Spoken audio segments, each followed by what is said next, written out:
Assalamualaikum. Today I'm here to tell you about how to memorize periodontial ligaments. ठीक है, chapter number 9 periodontium of oral histology. इसमें आज आपको मैं बताऊंगी कौन से पॉइंट्स जो हैं वो अपने एमसीक्यू एससीक्यू और वाइवा क्वेश्चंस जो हैं उनके लिए याद रखते हैं। ठीक है, उसके बाद फर्स्ट ऑफ ऑल इसमें जो हमारे पास आ जाता है, इसमें पीडीएल का आपको जो है वो पता होनी चाहिए कि पीडीएल जो है वो सॉफ्ट है, स्पेशलाइज्ड कनेक्टिव टिश्यू है और ये सिचुएटेड होते हैं between the cementum covering the root of the tooth and bone forming the socket wall. ठीक है, ये जो 3 लाइन्स हैं ये आपको पता होनी चाहिए। ठीक है, उसके बाद आपको पता होना चाहिए कि पीडीएल जो है उसकी रेंज क्या है, ये एमसीक्यू में पूछी जाती है। ठीक है, इसकी विड्थ जो है वो एमसीक्यूज़ में पूछी जाती है, ये आपको पता होना चाहिए। एवरेज विड्थ का आपको पता होना चाहिए। ये जो 3-4 पॉइंट्स हैं, लाइन्स लिखी हैं, ये एमसीक्यूज़ के लिए इंपॉर्टेंट है, ये आपने याद रखनी है। ठीक है, उसके बाद प्रिंसिपल जो इट्स प्रिंसिपल फंक्शन जो है कि ये सपोर्ट करता है टूथ को इन देयर सॉकेट्स। ठीक है, and at the same permitting them. ठीक है, ये आपको बताना चाहिए कि सपोर्ट कर रहा होता है टूथ को इन देयर सॉकेट्स। ठीक है, और in addition attaching the tooth to the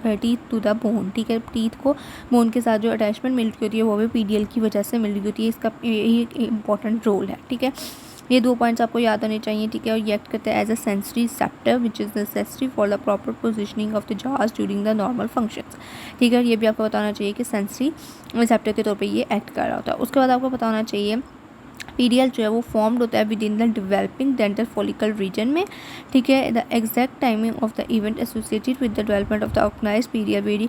ये बाकी एक दफ़ा आपने रीड आउट कर लेना है, लेकिन ये लाइन आपको याद होनी चाहिए कि ये फॉर्म्ड होता है within the developing dental follicle region में। ठीक है, ये एमसीक्यूज़ में पूछा जाता है, वाइवा में पूछा जाता है कौन से रीजन में बनता है, तो ये आपको पता होना चाहिए डेंटल फॉलिकल्स का। ठीक है, उसके बाद देन हमारे पास आ जाता है कि जो लिगामेंट स्पेसिस होती हैं वो कंसिस्ट करती हैं अनऑर्गेनाइज्ड कनेक्टिव टिश्यू में with the short fibre bundle fibres extending into its from the bone and cementum surfaces.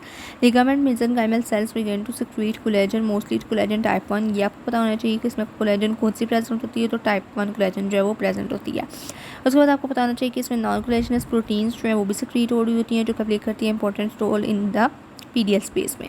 ठीक है, तो पीडीएल स्पेस की आपको डेफिनेशन की पता होनी चाहिए। ठीक है, कि पीडीएल स्पेस जो है वो हम किसे कहते हैं, और ये आपको पता होना चाहिए टाइप 1 कोलेजन और इसका मेन रोल जो है पीडीएल स्पेस में वो नॉन कोलेजनस प्रोटीन्स का होता है। ठीक है, ये चीज़ आपको पता होनी चाहिए। और ये जो एग्जाम्पल लिखी हुई है ये दफ़ा आपने जस्ट रीड कर लेनी है। ठीक है, और इसमें जो RENKL प्रोटीन है और ऑस्टियोप्रोजेनिटर प्रोटीन है। ठीक है, मैक्रोफेज क्लोनिंग फैक्टर्स जो इन्वॉल्व है इसके, ये आपने याद रख लेने कि ये फैक्टर्स जो हैं वो क्या हो रहे होते हैं, सिक्रीट हो रहे होते हैं इसमें से, ये आपने याद रख लेने। ठीक है, उसके बाद आपको पता होना चाहिए ये जो फाइबर्स हैं ये इसके टाइप्स हैं, टाइप्स ऑफ द फाइबर्स। ये प्रिंसिपल फाइबर्स आपको पता होनी चाहिए, मोस्ट इंपॉर्टेंट है।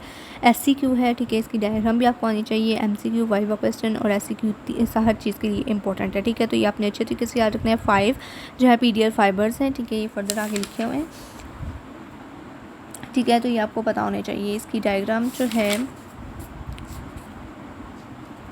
पीडीएल फाइबर्स की, हाँ ये जो पीडीएल फाइबर्स लिखे हुए हैं ना, ठीक है, पेज नंबर 211 पे नेक्स्ट लिखे हुए हैं पीडीएल फाइबर्स। ठीक है, तो ये जो फाइबर्स हैं ये आपने अच्छे तरीके से करने हैं। ठीक है, alveolar group, horizontal group, oblique group, apical group and intra radical group. ठीक है, ये सारे इस एज इट इज़ आपको नाम आने चाहिए। ठीक है, सीक्वेंस वाइज ये आपने याद रखने हैं। ठीक है, ये फर्स्ट 2 लाइन्स भी आपने याद रखनी है। और इसकी जो ये आगे लाइन्स है कि एल्वियोलर क्रस्ट फाइबर्स जो अटैच होते हैं स्मेंटम जस्ट बिलो द स्मेंटोइनामल जंक्शन। ठीक है, ये आपको बताना चाहिए। ग्रुप जो है वो, ये सारी आगे इसकी जो डेफिनेशंस लिखी हुई हैं ये सारी 5 की 5 लाइंस जो हैं, 5 की 5 लाइंस, ये आपने अच्छे तरीके से पैराग्राफ्स याद करना है। ठीक है, उसके बाद देन पीछे जो हम पढ़ रहे थे, हाँ, तो ये आपने जो 5 इसके नाम हैं ये वही लिखे हुए हैं, ये आपने अच्छे तरीके से याद रख लेने हैं। ठीक है, उसके बाद आपने ये वाली जो डायग्राम है ये करनी है और ये वाली डायग्राम भी आपने करनी है। ठीक है, एक दफ़ा देख लेनी है इसको। उसके बाद हमारे पास आ जाता है when periodontium is expose increase function the width of the PDL increases. ठीक है, as 50% and PDL fibres increase greatly in thickness on bone trabeculate supporting the alveoli also increase the number. ये जो इसके फैक्टर्स लिखे हुए हैं, points लिखे हुए हैं कि क्या इंक्रीज़ होने से क्या इंक्रीज़ हो रहा है। ठीक है, और क्या डिक्रीज़ होने से क्या इंक्रीज़ हो रहा है। ठीक है, यानी कि इन्वर्सली और डायरेक्टली प्रोपोर्शनल जो चीज़ें ये लिखी हुई हैं ये आपने अच्छे तरीके से पढ़ लेनी है। ठीक है, ये वाइवा में और एमसीक्यूज़ में मोस्टली पूछी जाती हैं। ठीक है, तो ये आपने अच्छे तरीके से पढ़ लेनी है। ये भी वही है, ये भी आपने एक दफ़ा पढ़ लेना है। इसमें आपको पता होना चाहिए कि ग्लाइकोज, अमाइनोग्लाइकन्स, ग्लाइकोप्रोटीन्स, ग्राउंड सब्सटेंसेस जो हैं वो प्रेजेंट होते हैं इसमें, ठीक है। सेल्स कौन से प्रेजेंट होते हैं, collagenous, non collagenous proteins present है, ठीक है। और इसमें fibroblast, undifferentiated mesenchymal cells present है। तो ये 3-4 पॉइंट्स आपने जो है इस तरह से बना के लिख लेने हैं कि जो PDL है उसमें क्या क्या कुछ प्रेजेंट होते हैं, ठीक है। कौन सी सेल्स प्रेजेंट है, उसके बाद प्रोटीन्स कौन कौन सी प्रेजेंट है, ठीक है। फिब्रोब्लास्ट और फैक्टर्स कौन से प्रेजेंट है, ये लिखी हुई हैं चीज़ें, तो ये आपने एक दफ़ा पढ़ लेनी है, ठीक है। ग्राउंड सब्सटेंसेस और ग्लाइकोज, अमाइनोग्लाइकन्स वगैरह, ये पॉइंट बहुत ईजी है, ये आपने अच्छे तरीके से पैराग्राफ एक दफ़ा अच्छे से पढ़ लेना है। और अगर ऐसे क्यों आपको आए PDL का, तो आपने डेफिनेशन ये जो 3 लाइन्स हैं ये लिखनी है। दैन इसके फंक्शंस की हेडिंग देके 3 फंक्शंस हैं इसके, ये आपने लिखने हैं। और उसके बाद लिगामेंट स्पेस के बारे में आपने बताना है। उसके बाद आपने इसकी टाइप्स जो हैं PDL फाइबर्स जो हैं इनके नाम लिख देने हैं, ठीक है। उसके बाद आपने जो है ये थोड़ा सा बता देना कि क्या इंक्रीज़ होने से क्या डिक्रीज़ हो रहा है या क्या इंक्रीज़ हो रहा है, ठीक है, ये बता दिया। उसके बाद आपने इसके सेल्स बता दिए। उसके बाद इसके ग्राउंड सब्सटेंसेस में आपने ये चीज़ हेडिंग देके तो ये चीज़ें बता देनी है। और इसके जो ये cells and differentiated mesenchymal cells, macrophages वगैरह ये आपने बता देनी है, ठीक है, नाम लिख देने आपने, ठीक है।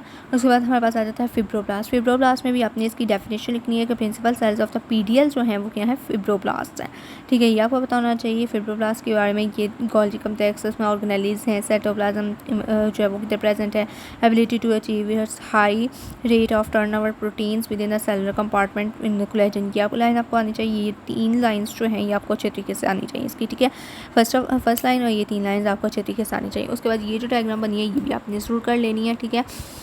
उसके बाद हमारे पास आपको आ जाता है सेल टू सेल कांटेक्ट होता है इसका, एडहेरेंट का, और इसमें गैप जंक्शंस भी प्रेजेंट होते हैं। उसके बाद इसका फंक्शन आपने बताना है कि ये डिजीज़ जो function by disease rapidly produces a loss of supporting tissues to tooth, ये आपको बताना चाहिए। और ये रीमॉडलिंग ऑफ द कोलेजन जो है इसमें इन्वॉल्व होते हैं, ठीक है। उसके बाद इसकी कॉन्ट्रैक्टिलिटी आ जाती है, इंटीग्रिन प्रोटीन्स वगैरह इसमें प्रेजेंट होती हैं। और फंक्शन इसका जो मूवमेंट ऑफ द मैस्टिकेशन वगैरह में भी ये इन्वॉल्व होता है, ठीक है। उसके बाद आपने बताना है कि इसका मैकेनिकल स्ट्रेस होगा तो इसकी क्या सिग्निफिकेंट होगी, ये 1-2 लाइन आपने बता देनी है, ठीक है। इसकी फिब्रोब्लास्ट कंडक्टिविटी बता देनी है, इसमें कोलेजन की रिमॉडलिंग के बारे में बता देना है, सेल टू सेल कॉन्टैक्ट होता है, गैप जंक्शंस प्रेजेंट होते हैं, ठीक है, गोल्गी कॉम्प्लेक्स ऑर्गेनेल्स वगैरह प्रेजेंट होती हैं, ये आपने बता देना है। और इसकी जो ये पहला पॉइंट लिखा हुआ है ये बता देना, ठीक है। उसके बाद ये जो इसकी लास्ट वाली 2 ये लिखी हुई हैं हेडिंग्स करी हैं, और ये दो पॉइंट्स लिखे हुए हैं लाइन्स, ठीक है। लास्ट पर जो लाइन्स लिखी हैं, result in decomposition decrease matrix production and increase collagenous secretion and thickening of the PDL, ये जो आपने लाइन्स हैं ये याद पढ़ लेनी है अच्छे तरीके से, ठीक है। और जो पीछे मैंने आपको बताया 3-4 पॉइंट्स इसके लिख लेने हैं, ठीक है, बस इतना सा आपने करना है इसमें से। और उसके बाद एपिथेलियल सेल्स आ जाते हैं। एपिथेलियल सेल्स में भी यही आपने 3-4 पॉइंट्स इस तरह से याद रखने हैं कि ये रिमनॉट्स PDL में जो एपिथेलियल सेल्स हैं वो क्या है, remnants of the Hertwig's epithelial root sheath है, और एपिथेलियल रेस्ट ऑफ मोलेसिस के रिमनॉट्स होते हैं, ठीक है। ये MCQs में आता होता है, ठीक है, तो ये आपको लाइन आनी चाहिए। और उसके बाद ये अक्कर होते हैं ड्यू टू द सीमेंटम या फिर एज अ क्लस्टर और स्टैंडर्ड्स, ठीक है। उसके बाद इनका जो न्यूक्लियाई है वो जनरली डीपली स्टेन हुआ होता है, और ये प्ले करते हैं important role in the periodontal maintenance and represent two stem cell compartments, ठीक है। और ये एक्टिवेटेड होते हैं और जो है प्रोड्यूस करते हैं एपिथेलियल मेसेंकाइमल मैट्रिक्स प्रोटीन्स, ठीक है। उसके बाद आपने बता देना कि आप रेगुलेटेड होते हैं, आप regulated the expression of the matrix cellular like proteins और ओडोब्लास्ट प्रोटीन्स, ही आपने दफ़ा रीड आउट कर लेना, ठीक है। ये 4 पॉइंट्स जो हैं ये आपने अच्छे तरीके से याद रखने हैं इसके, ठीक है। ये नेटवर्क जो है लिखा हुआ है इंटरकनेक्टेड होते हैं जंक्शनल एपिथेलियम, ये लाइन आपने याद रख लेनी है, ठीक है। ये जो 4 पॉइंट्स हैं 5 पॉइंट्स हैं इसके, ये अच्छे तरीके से आपने याद रखने हैं। पहली लाइन रिमनॉट्स वाले आपको पता होने चाहिए, ठीक है। उसके बाद इसका रोल पता होना चाहिए आपको, इनका न्यूक्लियर का पता होना चाहिए, और इनका जो नेटवर्क है वो क्या होता है, इंटरकनेक्टेड होता है विद द जंक्शनल एपिथेलियम, ये आपको पता होना चाहिए। और ये एक्टिवेटेड होते हैं और ये प्रोड्यूस करते हैं होते हैं epithelial and mesenchymal matrix proteins है, ठीक है। ये 4 पॉइंट्स आपने अच्छे तरीके से याद रख लेने हैं। उसके बाद देन हमारे पास आ जाता है अनडिफरेंशिएटेड मेसेंकाइमल सेल्स।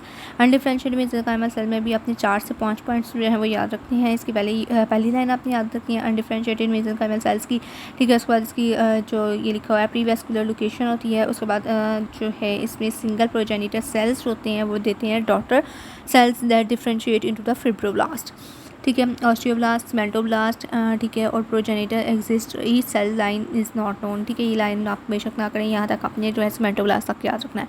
उसके बाद आपने बताना है कि ये सेलेक्टिव डिलीशन ऑफ लिगामेंट्स अकर होती है बाय द अपोप्टोसिस, इसमें अकर हो रही होती है, ठीक है। सेल टर्नओवर प्रोसेस होता है, और ये बस इसको रहने बेशक, ठीक है। ये 3-4 पॉइंट्स आपने बस इसके याद रखने हैं। उसके बाद स्टेम सेल्स आ जाते हैं, ये आपको पता होना चाहिए। प्लूरिपोटेंट सेल्स हैं जो कि प्रेजेंट होते हैं इन द रेडियल में, और सोर्स होते हैं स्टेम सेल्स के compare to the those in the pulp, ठीक है। उसके बाद प्रोनेटर, ये इतना इंपॉर्टेंट नहीं है, इसको बस एक दफ़ा आपने रीड आउट कर लेना है, इसको बस एक दफ़ा रीड आउट कर लेना है। और फाइबर्स के मैंने आपको बता दिया है कि ये जो यहाँ तक फाइबर्स हैं ये आपको अच्छे तरीके से आने चाहिए। बाकी जो है ये आपने रीड आउट करना है। उसके बाद जिंजाइवल फाइबर्स हैं, जिंजाइवल फाइबर्स और फिब्रोब्लास्ट पीडियल फाइबर्स, ये दोनों बहुत ज़्यादा इंपॉर्टेंट है। बच्चे बहुत कंफ्यूज भी हो जाते हैं, पीडियल फाइबर्स पूरा होता है, जिंजाइवल फाइबर्स लिख देते हैं, जिंजाइवल फाइबर्स लिखा होता है तो पीडियल फाइबर्स लिख देते हैं। तो ये आपने ध्यान से जो है इसको करना है। और इसकी सारी ये जो आगे पूरी लाइंस लिखी हुई हैं ना, ये एज इट इज़ आपको आनी चाहिए, ठीक है। तो ये आपने अच्छे तरीके से याद करनी है, ठीक है। ट्रांससेप्टर फाइबर्स भी जो है वो आप यहाँ तक याद कर लें, ठीक है। उसके बाद ये आपने अच्छे तरीके से जो है ये दोनों पॉइंट्स दोनों याद रखने हैं। और ये जो दोनों डायग्राम्स हैं इसकी, ये भी आपको एज इट इज़ आनी चाहिए, ठीक है। एक ये वाली डायग्राम है, एक ये वाली और एक ये वाली, ये दो भी आप कर सकते हैं और ये वाली भी कर सकते हैं, ठीक है। ये पीडीएल की है, ये पीडीएल की है, ये जिंजाइवल फाइबर्स की है, ठीक है। इन दोनों में से कोई भी आप कर सकते हैं, ये दोनों बल्कि करनी है, ठीक है। और ये इन दोनों में से ये कर सकते हैं, ठीक है।